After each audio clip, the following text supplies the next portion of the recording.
If you are watching this, then I want to start off by congratulating you because by the end of this video, you will surpass the current standard in which you are at as a footballer. By the end of this video, I promise to give you a greater understanding of not only the importance of strength and conditioning training in the off-season, the pre-season, but most importantly, the place where everybody lacks the most in season. If you don't know by now, my name is Chris Tomazis. I'm a high-performance strength and conditioning coach. I've had experience playing semi-professional football for 10 years.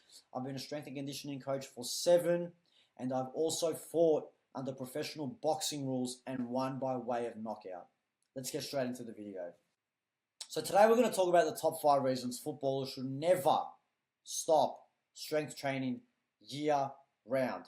This is one of the biggest mistakes I see at all levels: professional, semi-pro, amateur, the works. And it doesn't matter what level you're at, in-season strength and conditioning is absolutely essential. And you're going to know exactly why when we run through this ebook. First off, maintain strength and power. Now, strength and power isn't just optional. It's absolutely non-negotiable if you want to dominate on the field.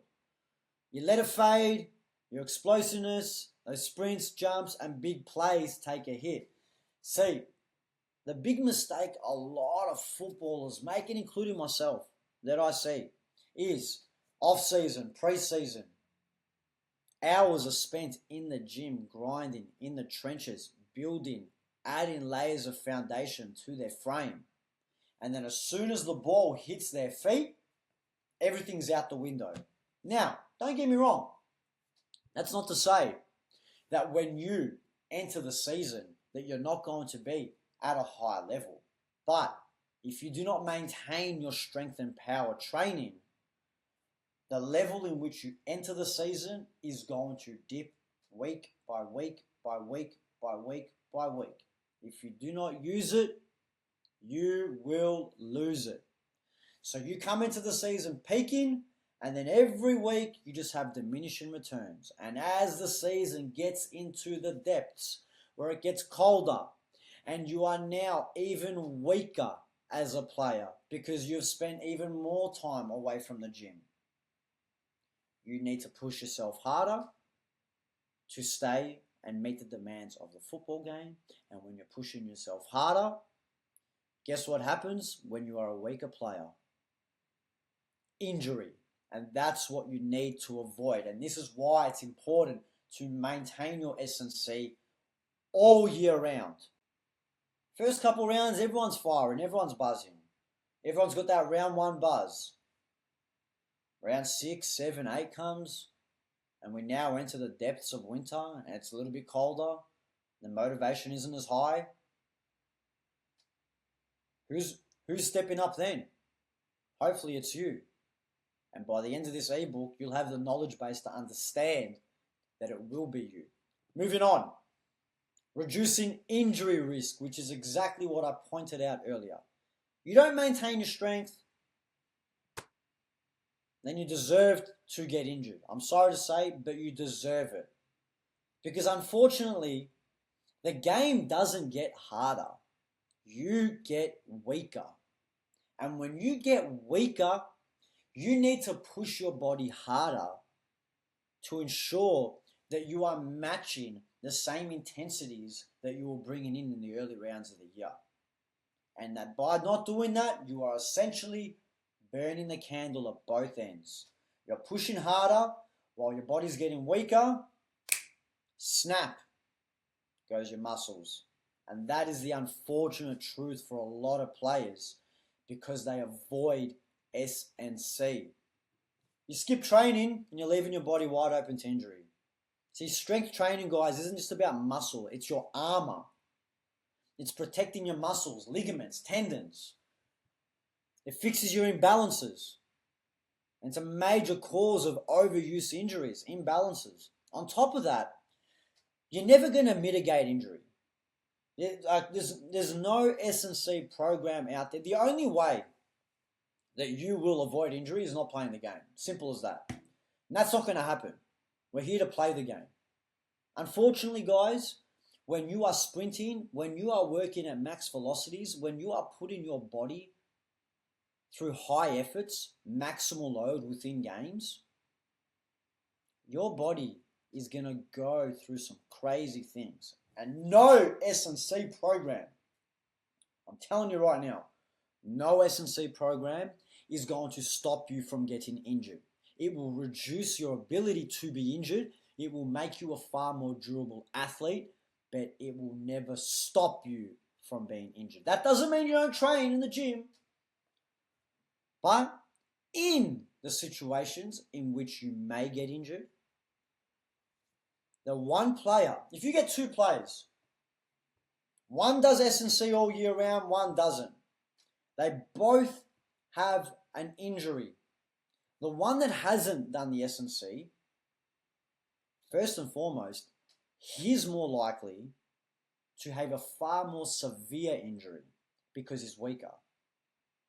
And his road back to playing is going to be far longer. So rather than it being a grade 2 or 3 potential tear, it might be a 1. It might be a 0.5. It may just be a light strain if you're doing a structured S&C program all year long. I'll let you decide which player you want to be. Moving on. I'm just talking ahead of myself. It supports recovery and adaptation.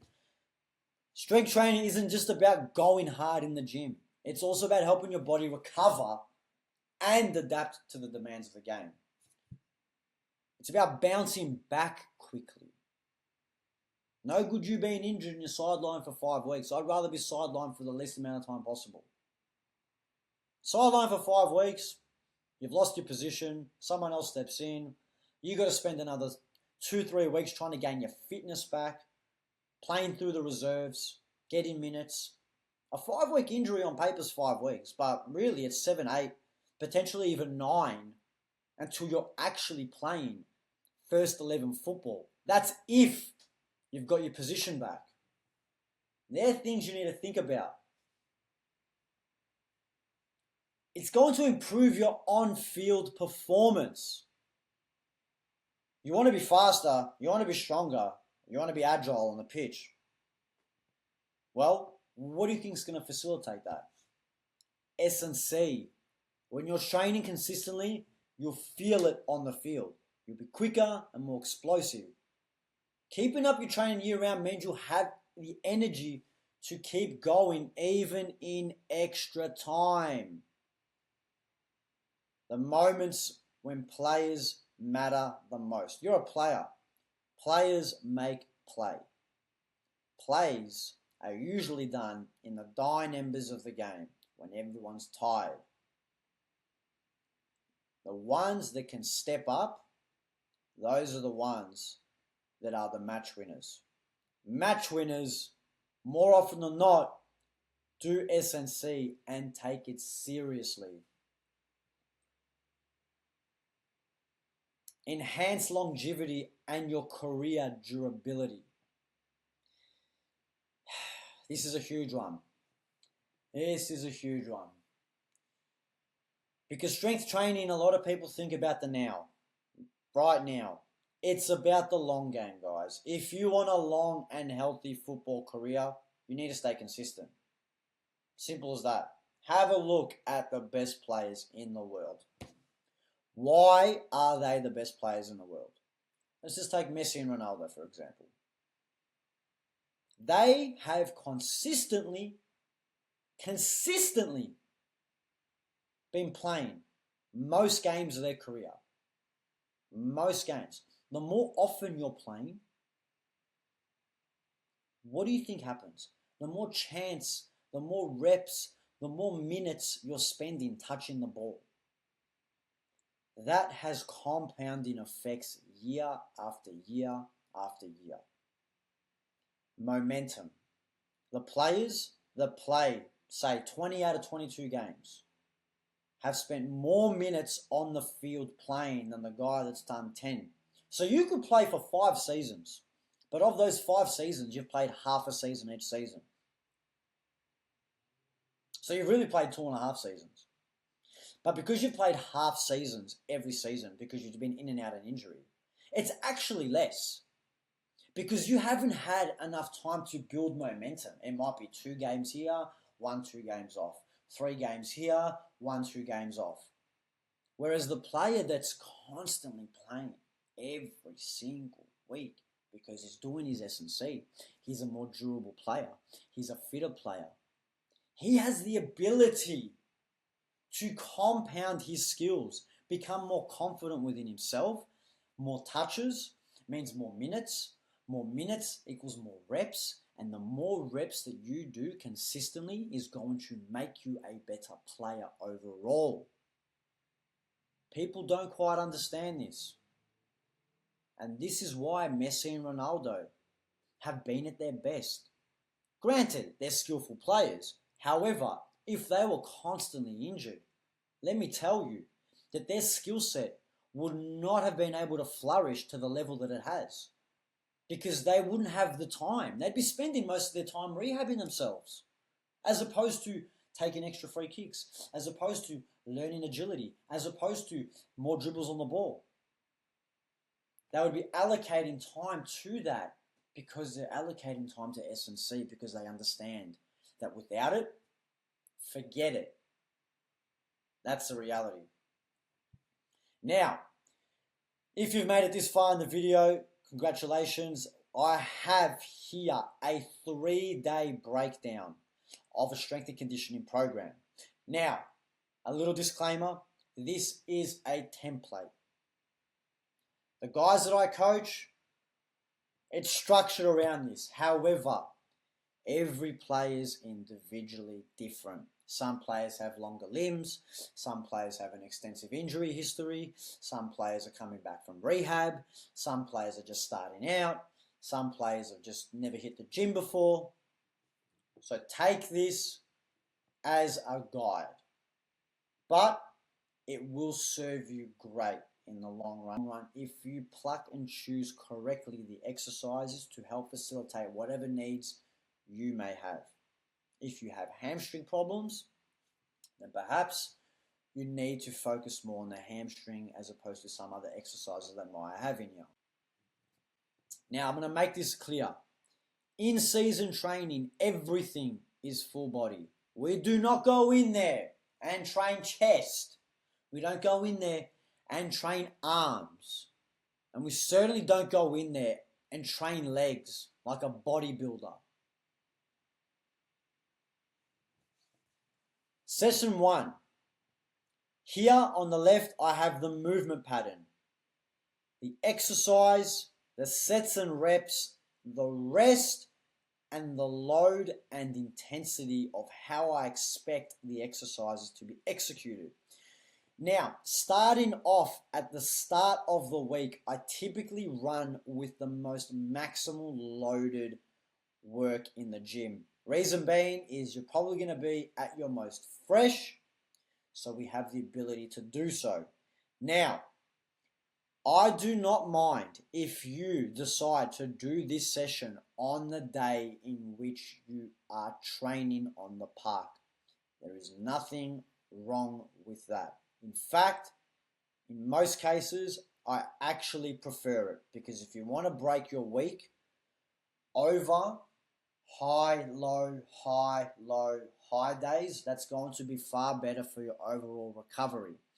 So if you are training with your team on a Monday and it's going to be a maximal load day of running, then I would suggest that you incorporate this strength and conditioning session on that day if your schedule allows you to. That way, Monday, for argument's sake, is a high load day. So rather than burning yourself out at training with your club on Monday and then feeling like it's fresh on Tuesday to do this session, I would prefer that you do this session on Monday and then train with your club on Monday, allowing you all Tuesday to rest, therefore being a low day. Again, this is perfect world scenario. Some schedules may not apply for it, but I know with my professional athletes in which I coach, this is the schedule in which I apply for them, which maximizes their results, allowing them a full day of rest. Let's get into the session. So, contrast training, I start off with some weighted squat jumps, followed by a squat. So, the weighted squat jumps, both we're doing 3 sets, volume super low here. I'm not looking to break records. I'm not looking to get absolutely obliterated here. This is designed to keep you quick, maintain your strength, like I mentioned earlier, the strength that we've built in the off season. If you can get stronger, fantastic. Depending on what level you are as an athlete will depend on your gains in season. But your S&C is going to act like a supplement for your in-season training. This isn't going to be the bulk of it. Your main focus here should always be football. That's not to say it's not important, but I don't want you going into training in the gym with the mindset of you need to break records. At the bare minimum, maintain your strength numbers. So, we're going to do max effort jump squats, added with a bit of weight, so it's speed strength training. So it's a sub-max weight that I want you to be holding. Anywhere between 8 to 10 to 12 kilos is a good weight for the dumbbells to be. Jumping up as high as we possibly can for 3 reps, put the weights down, get under the squat bar, and do some squats for 4 reps. Now the squats, I want these to be done heavy, and I want the number in which you're going to be pushing in the squats to be the numbers in which you're pushing in the off season. We're here to maintain the numbers. Now, throughout the season, you won't always be doing ass to grass type of movements. Some parts of the season, you're going to be heavily fatigued. So it might just be an isometric hold. Other parts in the season, you may have the week off again. So we may have the ability to do ass to grass. Other weeks, it could be, again, heavy fatigue, so we reduce the range of motion, so we do quarter squats. Like I mentioned, don't take everything here for gospel. It's a good guide, but under one-on-one circumstances in which I have my athletes, this is where communication between myself and their self, understanding their fatigue levels, understanding how many minutes they've played, understanding on their own personal desires and goals is going to dictate how we're going to coordinate that squat. Might be 4 reps one week, might be 2 reps one week, might be 1 set one week. Things chop and change. One week they may have a cup game midweek and we may not even do this session. This is just going to paint the picture for you guys to have a better understanding of exactly what I mean when it comes to this. It is a guide, but we still need to maintain the strength. Next up, we move into a push-pull variation. So a horizontal press being the bench press, vertical isometric hold. Now with the upper body, I'm not particularly fussed because it doesn't get used as much in the game of football. It's not that we neglect it, but if you go into a game a little bit more fatigued in the upper body than lower body, it's not going to play that big of a role in comparison to if your lower body was just absolutely wrecked. So just keep that in mind. So I hit it with, again, another upper strength and a lower strength accessory movement. So upper strength, chin-ups, strength in the upper body is important. Don't neglect it. Bumping off the ball. The game gets more physical every year. Gone are the days that you can be a twig and play. Simple as that. So hit the upper body. Lower strength, I hit the posterior chain with a hip thrust. The reason why I like to do this is there's no real load in the lower back and the hamstrings and glutes take a beating, and it's important that we manage them all year round. Volume low, 3 by 6. And then I finish off with some core rotational movements with a weighted skater jump. Second session is a power development session, so more power-based movements, throwing stuff, ballistic, jumping, all that sort of stuff. So contrast to start off, we do a concentric trap bar deadlift where we're just picking up the weight and dropping it. Reason why we do this is because the eccentric part of the exercise is where we get most of the fatigue. So if we're just picking the weight up and then dropping it, we can maintain our strength without inducing fatigue. And as you can see here, the reps are low as 2 reps. We're not here to fatigue ourselves. Touch the weight, feel it, make sure we're still strong, move on. We superset that with box jumps. Then we do some plyometrics. It's a broad to vertical jump, making sure it's a very power-based session, like I mentioned here. Now, ballistic, we cannot only be explosive in the lower body, this needs to be translated in the upper body as well.